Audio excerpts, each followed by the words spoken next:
خوش آمدید به این بخش ویژه خبر از تلویزیون فارسی BBC. همین حالا ذبیح‌الله مجاهد سخنگوی طالبان در کابل در حال صحبت هست، با هم ببین.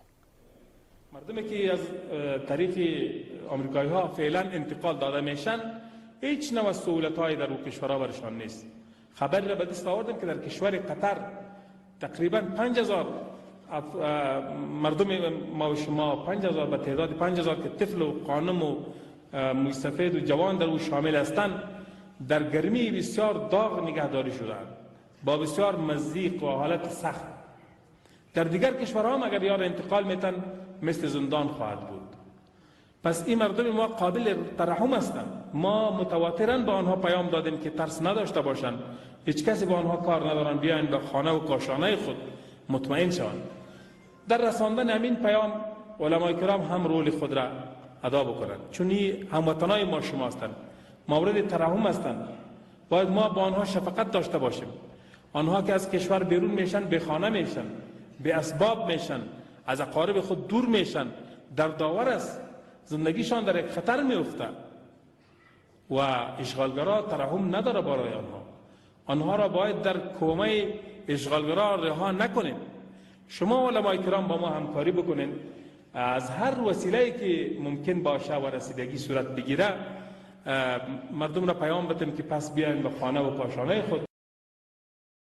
دور کردن و باعث تلفات و خطرات هم میشه، از او تیر شوند و بیاین به وطن خود، به خانه های خود، به شهر خود آرام زندگی بکنن. هیچ نوع خطری برشان مواجه نیست. Maybe medic. We still believe there are credible threats. In fact, I'd say specific credible threats. And we want to make sure we're prepared for those. Pentagon and White House warnings that further attacks are likely continue tonight. Similar tone to the alerts that preceded Thursday's suicide bombing here. The names and faces of American service members beginning to emerge through family members, although Pentagon officials have yet to provide a list of those who were killed. Even as Taliban soldiers using former American military equipment manned checkpoints and roadways leading to the Kabul airport, U.S. and coalition evacuation flights continue from Afghanistan. 12,000 people evacuated yesterday alone, the day of the attack.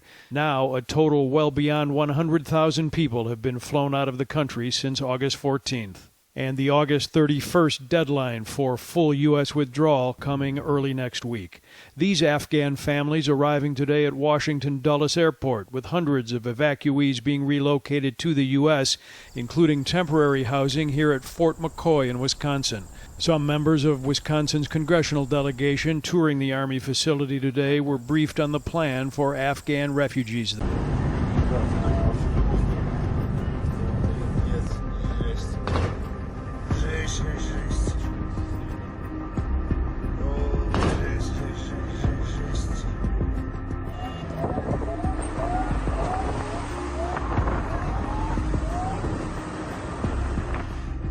خو بیا هم متاسفانه امریکایان لا هم هغه خپل پخوانی پالیسي ته دوام ورکړي چې خلکو ته دعوت ورکړي الوتکو ته خېزي او په نامعلوم برخلیک په لور باندې افغانان باسي له هیواده دا زړه بګنونکې ده په دې سره موږ د امریکایانو باندې غږ کوو په امریکایانو باندې چې خپل دغه پالیسي ته تغییر ورکړي د افغانستان خلک تشویق نه کړي له هیواده تېښته وکړي زموږ کدرونه زموږ انجینران ډاکټر صاحبان پوهان هغه څوک چې دلته تحصیل کړی او دا هیواد دغو استعدادونو ته اړتیا لري دا نه باید بهرنیو هیوادونو ته وایستل سي.